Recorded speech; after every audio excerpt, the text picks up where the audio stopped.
دوستوں، آج ہماری دنیا کا جو حال چل رہا ہے اسے دیکھ کر ہمارے ذہن میں یہی خیال آتا ہے کہ بہت ہی جلد اس دنیا پر قیامت ظاہر ہونے والی ہے۔ قیامت کے صحیح وقت کا علم تو صرف اللہ کو ہے، لیکن قیامت کے ظاہر ہونے سے پہلے کچھ نشانیاں جو کہ ہمارے پیارے آقا حضور صلی اللہ تعالیٰ علیہ وسلم نے ہمیں بتائی ہیں، اور آج ان نشانیوں کو ہم اپنے ارد گرد پورا ہوتے دیکھ بھی رہے ہیں۔ یہ وہ نشانیاں ہیں جو قرب قیامت کے وقت پیش آنے والی ہیں۔ پیارے دوستوں، جب بھی یہ سبھی نشانیاں پوری ہو جائیں گی تو قیامت ظاہر ہو جائے گی۔ ویسے تو مسلمان ہونے کے ناطے ہمیں ہر وقت اپنی آخرت کا خیال کرنا چاہیے اور آخرت کی تیاری میں لگے رہنا چاہیے۔ ہر وقت اللہ کا خوف ہونا چاہیے اور ہمیشہ قیامت کے لیے تیار رہنا چاہیے۔ ویسے اگر کسی کی زندگی ختم ہو گئی ہے تو اس کے لیے قیامت ہی ہے، لیکن اصل میں دنیا پوری طرح سے خاتمہ ہو جانا ہی اصل قیامت ہے۔ قیامت سے پہلے ہماری دنیا میں تیسری جنگ عظیم کی شروعات ہوگی اور اس کے آثار ہمیں آج دکھائی دے رہے ہیں۔ دوستو، قیامت کی نشانیاں، کئی ساری نشانیاں پوری بھی ہو چکی ہیں اور کچھ ایسی ہیں جو آج پوری ہو رہی ہیں۔ پیارے دوستو، حدیث میں بتایا گیا ہے کہ قرب قیامت کے نزدیک جب دجال ہماری زمین پر آئے گا تو اس وقت کا جو مسلمان ہماری اس دنیا میں ہوں گے، دجال خود کو ان کا مسیحا بتائے گا، اور وہ مسلمان جن کے ایمان کمزور ہوں گے وہ دجال کی پیروی کرنے لگیں گے۔ یہ مسلمان دجال کو حضرت عیسیٰ علیہ السلام کے روپ میں سمجھیں گے اور ایمان کے راستے بھٹک جائیں گے۔ پیارے دوستوں، ہمارے پیارے آقا حضور صلی اللہ تعالیٰ علیہ وسلم نے ہم مسلمانوں کو آگاہ کیا ہے کہ دجال کے ظہور سے 3 سال پہلے ہماری دنیا کے حالات ایک خاص ڈگر پر چل رہے ہوں گے۔ اس کے علاوہ قیامت کی نشانیاں میں ایک نشانی یہ بھی ہوگی کہ اس وقت گھوڑے سستے ہوں گے اور بیل مہنگے ہوں گے، اور یہ چیز اس لیے بیان کی گئی ہے کیونکہ اس دور میں سب سے پہلے دنیا میں رہنے والے سبھی انسانوں کو بہت زیادہ سوکھے کا سامنا کرنا پڑے گا۔ لوگوں کے پاس کھانے کے لیے کچھ بھی نہیں ہوگا اور وہ بھوک سے تڑپ رہے ہوں گے۔ بیلوں کی مدد لے کر کھیتی باڑی کریں گے، جبکہ جنگوں اور سواری کے لیے گھوڑے کا استعمال عام ہو جائے گا۔ لوگوں کو بھوک اور پیاس جیسی کئی ساری تکلیفوں کا سامنا کرنا پڑے گا۔ کھانے کے لیے لوگوں کے پاس نہ تو زیادہ اناج رہے گا، نہ ہی پینے کے لیے پانی رہے گا۔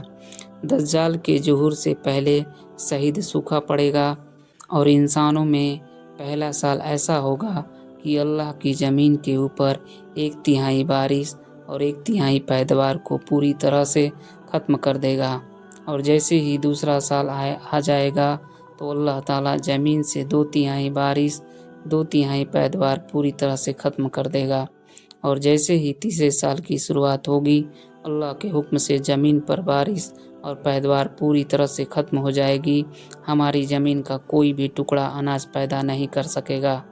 پوری زمین خشک اور بنجر ہو جائے گی، نہ تو زمین کے اوپر کوئی گھاس اگے گی، نہ پیڑوں میں کوئی پھل آئے گا، اور نہ ہی کوئی اناج اگے گا، اور وہ سبھی جانور جو گھاس چرتے ہیں وہ بھوک کی وجہ سے ختم ہونے لگیں گے۔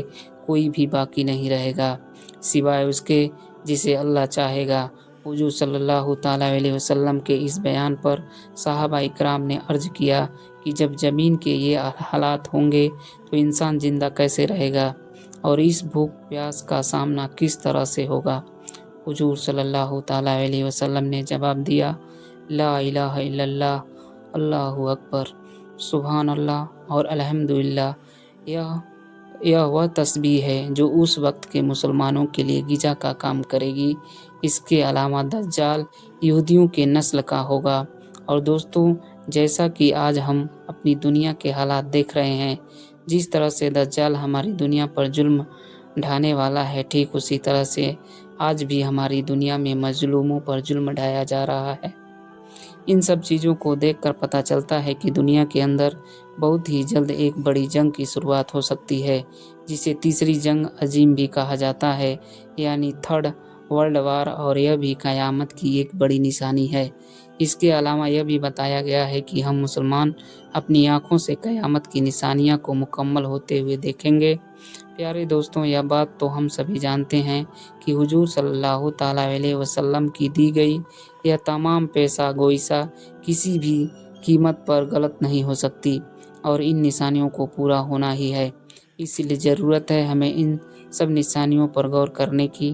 اس کے علاوہ ایک روایت میں یہ بھی عرض کیا گیا ہے کہ جب قیامت آئے گی تو وہ ایسا وقت، ایسی گھڑی ہوگی کہ جو انسان جس حالت میں ہوگا وہ اسی حالت میں رک جائے گا، کہ جو انسان جو کچھ بھی کر رہا ہوگا وہ وہی کرتا رہ جائے گا۔ اگر کوئی شخص روٹی کا ایک لقمہ منہ میں رکھنے والا ہوگا تو اس کو اتنی مہلت نہیں ملے گی کہ وہ اس لقمہ کو اپنے منہ تک لے جائے، یا نوالا بھی وہی رہ جائے گا۔ دوستوں، اس مثال سے یہ مراد ہے کہ مسلمانوں کو یہ بات سمجھ لینی چاہیے کہ قیامت اس طرح سے ظاہر ہونے والی ہے کہ انسان کو سنبھلنے تک کا موقع نہیں مل پائے گا۔ اس کے علاوہ کوئی روایت میں یہ بھی بتایا گیا ہے کہ قیامت آنے سے پہلے ایک ایسی ہوا چلے گی جس سے سبھی ایمان والوں کا خاتمہ ہو جائے گا۔ ہماری زمین پر ایک بھی مسلمان زندہ نہیں بچے گا، جو لوگ زندہ ہوں گے ان میں ایک بھی ایمان والا نہیں ہوگا۔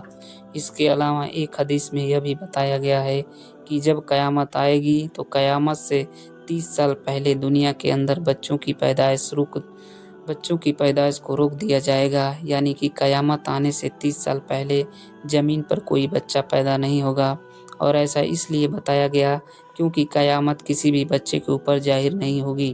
دوستوں، بچے کسی بھی مذہب کے ہوں وہ بے گناہ اور معصوم ہوتے ہیں، اس لیے وہ بچے جو بڑے ہونے سے پہلے اس دنیا کو چھوڑ کر چلے جاتے ہیں ان کے لیے قیامت نہیں ہے۔ اور اس لیے قیامت کی سب سے بڑی نشانی ہے کہ قیامت آنے سے پہلے کوئی بھی بچہ پیدا نہیں ہوگا، اور ہماری دنیا میں جتنے بھی بچے موجود ہوں گے وہ قیامت کے آنے سے پہلے بالغ اور سمجھدار ہو جائیں گے۔ پیارے دوستوں، آج ہم جس دور میں جی رہے ہیں وہ دور غلامی کا ہے۔ دیکھا جائے تو آج ہم مغرب دیشوں میں غلام ہیں۔ آپ نظر اٹھا کر جتنے بھی مسلم ملکوں کو دیکھیں گے ان کا زیادہ تر نظام مغرب دیشوں کے مطابق ہی چل رہا ہے، سب کچھ ڈالرز کے مطابق چلتا ہے۔ دوستوں، اس دور کے بعد ایک ایسا دور آنے والا ہے جس کے بعد میں حضور اکرم صلی اللہ تعالیٰ علیہ وسلم نے عرض کیا کہ ایک وقت میں اللہ نے میرے لیے پوری زمین کو لپیٹ دیا تھا، یعنی کہ میں نے اس زمین پر موجود سارے مشرق دیکھ لیے اور سارے مغرب بھی دیکھ لیا، اور تم لوگ سن لو کہ ایک نہ ایک دن میری امت اس دنیا کے ہر علاقے پر قائم ہو کر رہے گی۔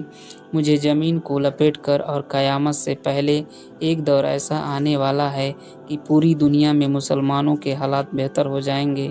لیکن دوستو، اس وقت حالات کچھ اور بھی نظر آ رہے ہیں۔ ابھی اس دنیا کے حالات دیکھ کر ایسا تو نہیں لگتا کہ ہم مسلمانوں کے حالات سب سے اچھے ہو جائیں گے، لیکن ایک بات تو طے ہے کہ حضور صلی اللہ تعالیٰ علیہ وسلم کی بیان کی گئی پیشان گوئی بالکل سچ ہوگی۔ آپ کی ہر پیشان گوئی قیامت سے پہلے سچ ہونی ہے۔ آج ہم مسلمان دنیا کے حالاتوں سے کافی زیادہ خوف زدہ اور پریشان ہیں، لیکن ایک نہ ایک دن اس دنیا پر مسلمانوں کے حالات بہتر ہوں گے، اور یہ قیامت سے پہلے ضرور ہوگا۔ اور بس اس بات کا اندازہ کسی کو نہیں ہے کہ یہ قیامت کب اور کس وقت آئے گی۔ ایسے بہت سے لوگ جو سوال کرتے ہیں کہ قیامت کب آئے گی، ایسے میں آپ کو بتا دیں آج نہیں تو کل قیامت آنے ہی والی ہے۔ آئیے قرآن اور حدیث سے آپ جانتے ہیں قیامت کب آنے والی ہے۔ حضرت عبداللہ بن عمر رضی اللہ تعالیٰ عنہ سے روایت ہے کہ پیارے نبی صلی اللہ تعالیٰ علیہ وسلم نے فرمایا، قیامت آنے سے پہلے دجال کا ظاہر ہونا 10 بڑی نشانیوں میں سے ایک ہے۔ مطلب قیامت آنے سے پہلے دجال کا دنیا میں ظاہر ہونا، اس کے بعد حضرت عیسیٰ علیہ السلام لوگوں میں رہیں گے۔ یہ دور ایسا دور ہوگا جس میں دو انسانوں کے بیچ ذرا بھی دشمنی نہ ہوگی۔ انسانوں، تم کو مرنا ہے اور مرنے کے بعد جی اٹھنا ہے، اور جی اٹھ کر پیدا کرنے والے مالک کے سامنے جواب دہی کرنا ہے۔ اور قرآن اور حدیث سے پتہ چلتا ہے کہ قیامت کی 10 نشانیاں قیامت آنے سے پہلے دکھائی جائیں گی۔ نمبر 1، دجال کا ظاہر ہونا۔ نمبر 2، سورج کو پورب کے بجائے پشچم سے نکلنا۔ نمبر 3، یاجوج ماجوج کا نکلنا۔